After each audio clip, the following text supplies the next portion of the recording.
Before we begin, I'd love to know where you're watching from. Drop a quick comment with your country or city. It helps me understand my audience, and it's always fascinating to see how many different places these stories reach. Now, let's dive into today's story. Northern Italy, April 1945.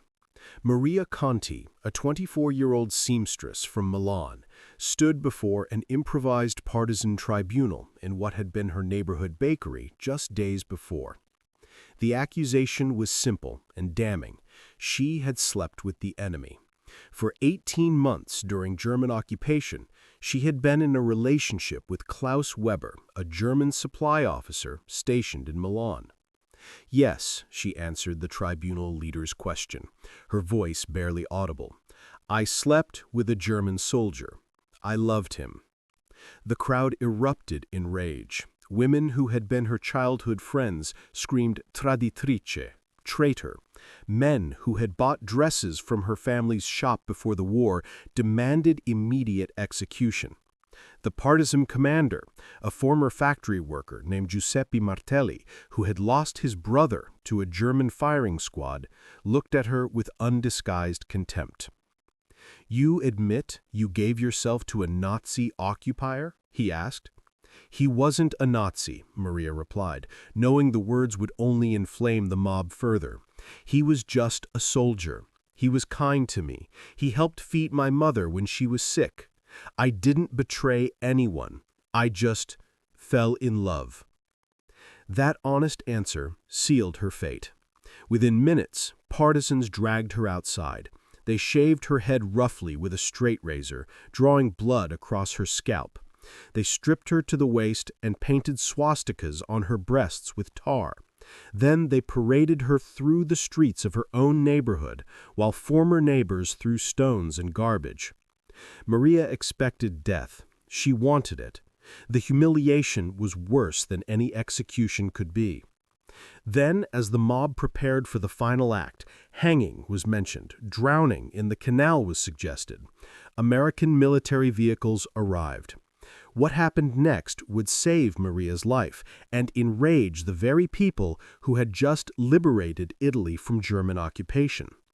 This is the story of how Italian women who admitted to loving the enemy expected execution but received American protection instead.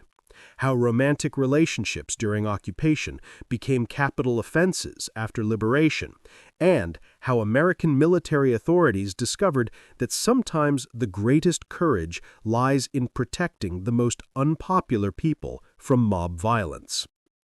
The German occupation of Italy from 1943 to 1945 created impossible situations for Italian civilians, especially women. After Italy's surrender to the Allies in September 1943, Germany transformed from ally to occupier. German forces seized control of northern and central Italy, establishing the puppet Italian Social Republic under Mussolini, while the south fell under Allied control. For Italian women with men conscripted, imprisoned, or dead, survival became the primary concern. German soldiers, despite being occupiers, represented access to resources in a starving country. A German soldier could provide food, medicine, protection from other predators, or simply human companionship in a time of terror and isolation. Historical research estimates that between 15,000 and 25,000 Italian women had significant romantic or sexual relationships with German soldiers during the occupation.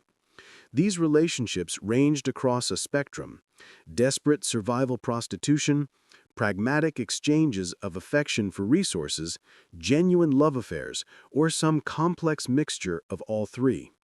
The German occupation of Italy differed from occupations elsewhere. Italy had been Germany's ally. Many German soldiers stationed in Italy were older, rear-echelon troops, not the hardened combat veterans or SS fanatics who terrorized Eastern Europe.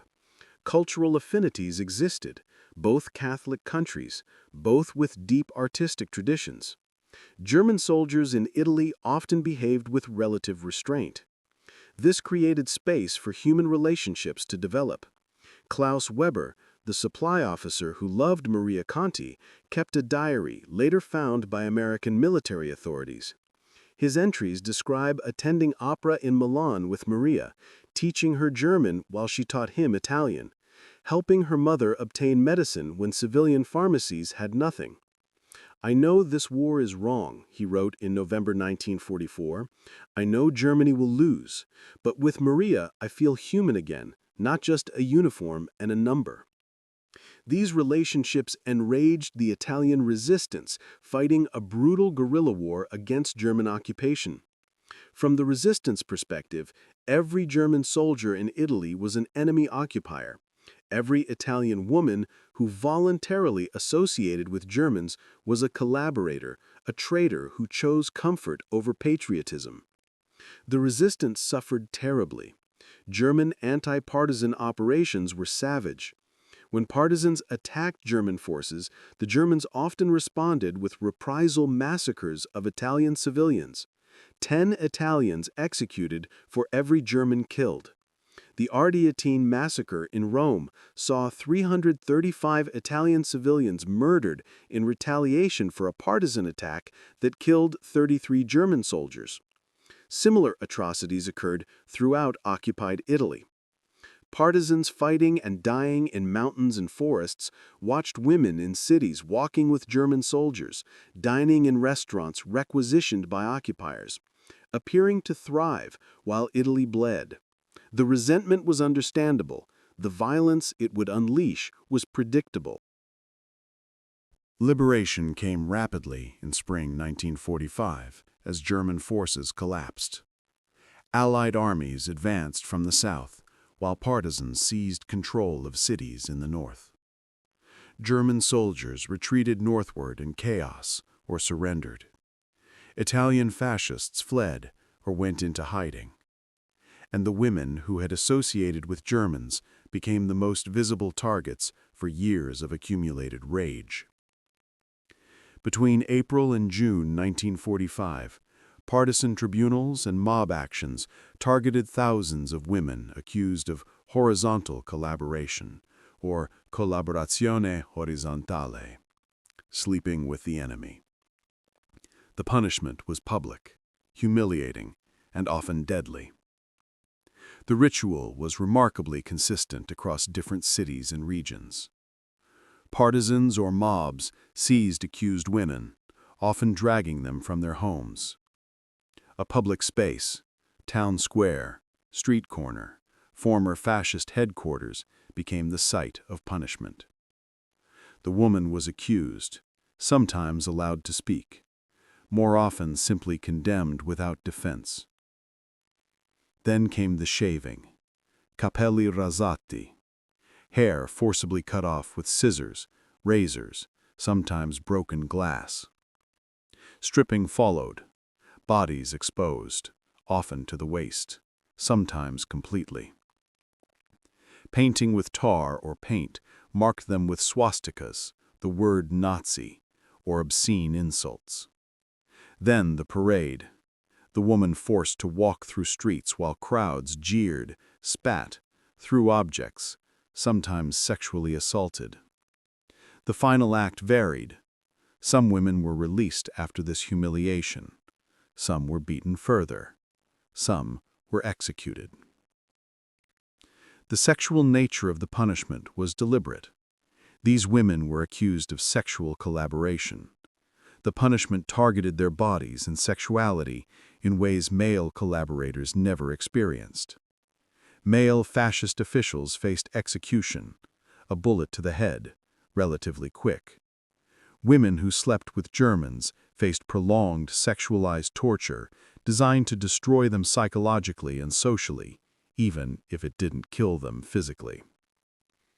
Carla Benedetti from Milan, who worked as a laundress for German officers and dated a Wehrmacht lieutenant, was stripped naked, had her head shaved with broken glass, and was forced to crawl on hands and knees through her neighborhood while partisans urinated on her. She survived, but never spoke again, spending the rest of her life in a psychiatric institution. Anna Romano from Turin, who had a child with a German soldier, was drowned in the Po River, while her infant son was sent to an orphanage with false papers, hiding his German parentage. Lucia Ferretti from Florence was hanged from a lamppost after refusing to denounce other women who had associated with Germans. The violence reached its peak in late April and May 1945, as liberation chaos gave way to score settling. Estimates suggest between 12,000 and 20,000 women suffered some form of public punishment for association with Germans. Of these, approximately 800 to 1,200 were killed. The Italian resistance, which had fought courageously against German and fascist forces, now directed its violence toward Italian women. The men who had occupied Italy, German soldiers, fascist officials, were largely gone. The women remained, vulnerable and visible. American and British forces arriving in northern Italy in late April 1945 encountered this violence with shock and growing alarm. Allied soldiers who had fought through Italy for 18 months, from Sicily to the Alps, now watched their Italian allies commit atrocities against Italian women. Lieutenant Colonel William Bradford, commanding a unit of American military police in Milan, witnessed his first head-shaving incident on April 28, 1945. His after-action report describes watching a partisan group drag a young woman from an apartment building, cut off her hair in the street, strip her, and beat her while a crowd cheered. When Bradford and his MPs attempted to intervene, the partisans refused to stop, arguing this was Italian justice for Italian traitors. Bradford ordered his MPs to extract the woman by force. The resulting confrontation nearly escalated to armed conflict between American soldiers and Italian partisans before a partisan commander ordered his men to back down. The woman, bleeding and traumatized, was taken into American protective custody. "I didn't liberate Italy so Italians could torture each other," Bradford wrote in his report to higher command. "The Germans are gone. The war here is over. This is just savagery." Similar incidents occurred across northern Italy as Allied forces encountered the scale of violence against accused women. American and British military authorities, focused primarily on establishing order and beginning occupation administration, suddenly faced a humanitarian crisis they hadn't anticipated. The Allied response developed unevenly. Some local commanders intervened immediately, extracting women from mob violence and placing them in protective custody. Others, sympathetic to partisan anger or unwilling to antagonize resistance groups who had been vital allies, turned a blind eye. Still others struggled with moral ambiguity. These women had collaborated with the enemy, hadn't they? Didn't their accusers have legitimate grievances? By early May 1945, Allied command issued formal directives. All accusations of collaboration required legal proceedings, not mob justice. Military police were authorized to intervene in summary punishments. Protective custody was established for women facing imminent mob violence. These policies reflected both humanitarian concern and pragmatic recognition that uncontrolled violence threatened civil order. The directives created immediate tension with Italian partisan groups. The partisans, who had fought and died liberating Italy while these women allegedly cavorted with occupiers, viewed American protection of collaborators as betrayal. Why were the Allies protecting traitors? Why were foreign soldiers defending women who had slept with Italy's enemies? The confrontations became physical. At a partisan detention facility in Genoa, American MPs arrived to transfer accused women to Allied custody. Partisans refused to release them, arguing they were Italian prisoners facing Italian justice.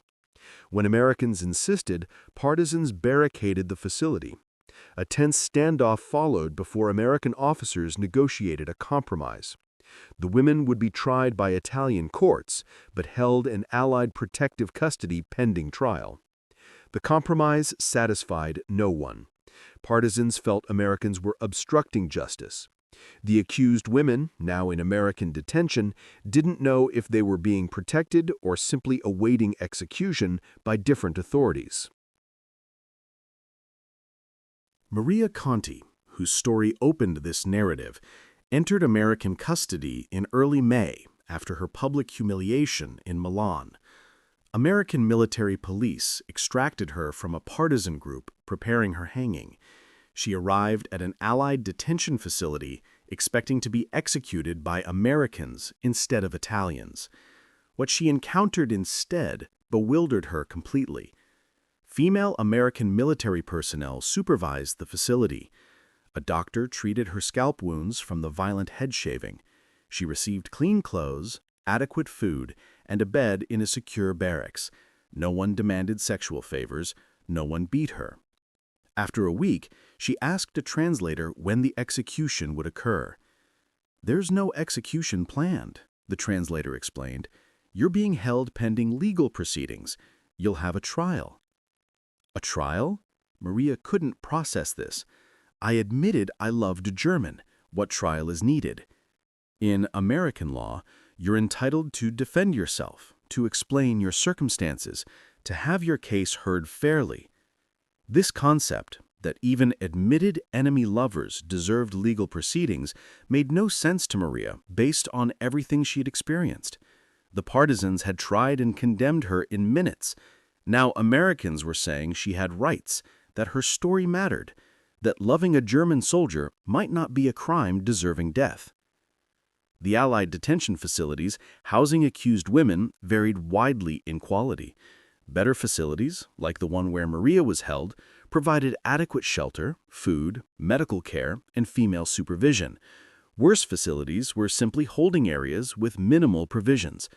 All faced the same challenge: housing women accused of collaboration while Italian society demanded their punishment. Lieutenant Sarah Mitchell, a Women's Army Corps officer supervising a detention facility in Turin, documented the women's psychological states in her reports. Most arrived expecting execution. They had survived mob violence, public humiliation, sexual assault, and death threats.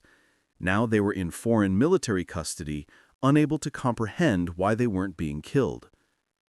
Subject Maria Conti states repeatedly that she deserves death for loving a German. She cannot understand why Americans would protect her. She has been conditioned by both fascist propaganda and partisan violence to believe that associating with Germans merits execution. The concept of legal due process is foreign to her experience. The women's stories, documented through interpreter interviews, revealed the complexity that mob justice had ignored. Yes, Maria Conti loved a German soldier. She also used her relationship to obtain medicine that saved her diabetic mother's life. Klaus Weber had helped her family survive. Was this collaboration or survival? Betrayal or pragmatism? The mob saw only treason. American investigators saw complicated human beings making impossible choices. Francesca Romano from Venice had a sexual relationship with a German quartermaster for 18 months. She also used her access to German supply records to provide information to partisans about shipment schedules. The partisans who shaved her head and beat her either didn't know or didn't care that she had been their informant. She was marked as a collaborator and punished accordingly. Teresa Lombardi from Bologna fell in love with a German soldier who was a deserter hiding in her apartment. He had abandoned his unit, hidden with her family, and was preparing to surrender to Allies when liberation came. Partisans found him, executed him immediately, and then punished Teresa for harboring him. The fact that he was a deserter, effectively a refugee from German military justice, was irrelevant to her accusers. These stories complicated the simple narrative of collaboration and punishment. American military investigators, conducting interviews to assess security risks and determine legal culpability, found a spectrum of behavior that defied easy categorization. The legal proceedings that followed reflected this complexity. Allied military courts, working with Italian legal authorities, attempted to distinguish between different types and degrees of collaboration. A woman who had informed on resistance members to Germans faced serious charges. A woman who had a romantic relationship but provided no intelligence or assistance to German forces faced minimal charges or none. The tribunals, documented in Allied judicial records, reveal American officers grappling with questions that had no clear answers. Captain Robert Chen, a military lawyer assigned to review collaboration cases, wrote in his case notes, "The accused worked as a translator at German headquarters. The prosecution argues this aided enemy occupation. The defense argues she prevented misunderstandings that could have led to civilian executions. She may have saved Italian lives while technically serving German administration. How do I categorize this?" Most women received light sentences or were released. Of approximately 1,800 women formally tried by Allied military tribunals for collaboration related to relationships with Germans, about 70% were released with time served or minimal additional detention. 25% received sentences of 6 months to 1 year, and only 5% received significant prison terms for collaboration involving intelligence sharing or direct participation in anti-partisan operations. This leniency from a resistance perspective was outrageous. These women had slept with the enemy while partisans died fighting that enemy. Now American courts were essentially excusing their behavior. The fury was palpable. In several cities, partisans attempted to seize women from Allied custody. At a detention facility in Padua, partisans stormed the gates and removed 8 women before American guards could respond. The women were found dead the next day, shot execution style. After that incident, Allied command reinforced security at detention facilities and established protocols for safe release. Women acquitted or released after serving sentences received safe passage to different regions where they could start new lives beyond their accusers' reach. But even release didn't guarantee safety. Accounts of collaboration carried social death even when legal proceedings resulted in acquittal. Families disowned daughters who had loved Germans. Communities shunned them. Employment was impossible. Many women, legally cleared, found life in Italy impossible. Allied military authorities, recognizing the problem, established limited assistance programs. Vocational training prepared women for employment. Some found work with Allied Occupation Administration, which provided both income and protection. A few received assistance emigrating to Allied countries where they could escape Italian stigma. Maria Conti, tried and acquitted of serious collaboration charges, couldn't return to Milan. Her family refused contact. Her former neighbors threatened violence if she returned. She completed a secretarial training program run by American military government and found work as a translator at an Allied administrative office in Rome, far from her home city. In 1948, she emigrated to the United States, sponsored by a Catholic refugee organization. She settled in Boston, married an Italian-American widower, raised his 2 children, and had one of her own. She worked as a translator and office manager for 30 years. In a 1979 interview with a Boston University researcher studying Italian immigration, conducted in her apartment with photographs of her American family on the walls, she reflected, "In Italy, I was condemned to death for loving the wrong person. In America, I was allowed to live and love again. The Americans who protected me in 1945 didn't know me. They didn't know if Klaus and I had truly loved each other or if I had been calculating. They just knew that execution without trial was wrong." She looked at the interviewer directly. "The partisans who wanted me dead had fought and suffered terribly. I understand their anger. Klaus wore the uniform of their enemy. But Klaus was also just a young man far from home who fell in love with an Italian girl. The Americans, who had also fought that enemy, were willing to see that complexity. They saved my life by insisting that even admitted enemy lovers deserved legal process. The story of Italian women punished for loving Germans reveals the brutal complexity of liberation and post-war justice. These women made choices in impossible circumstances, choices to survive, to love, to help their families, sometimes all three simultaneously. Liberation transformed those survival choices into capital crimes in the eyes of their own communities. The Italian resistance, which had fought heroically against occupation, directed its liberation fury toward these visible, vulnerable women. The violence was gendered, targeting women's bodies and sexuality in ways male collaborators never experienced. It was public, designed to humiliate and destroy socially as much as physically. And it was often extrajudicial, mob violence masquerading as partisan justice. American military intervention, extracting women from mobs, providing protective custody, and insisting on legal proceedings, applied democratic principles to intensely emotional situations. It wasn't perfect. The detention conditions were often inadequate. The legal proceedings struggled with moral ambiguity. Many women fell through gaps in protection. But the fundamental principle that even accused collaborators deserved legal process rather than mob execution saved thousands of lives. The contrast between partisan and allied approaches reflected different values and different positions. For partisans who had fought and suffered, these women symbolized betrayal that demanded immediate, visceral punishment. For American military authorities, even enemy lovers had rights that civilized societies must respect even when inconvenient or unpopular.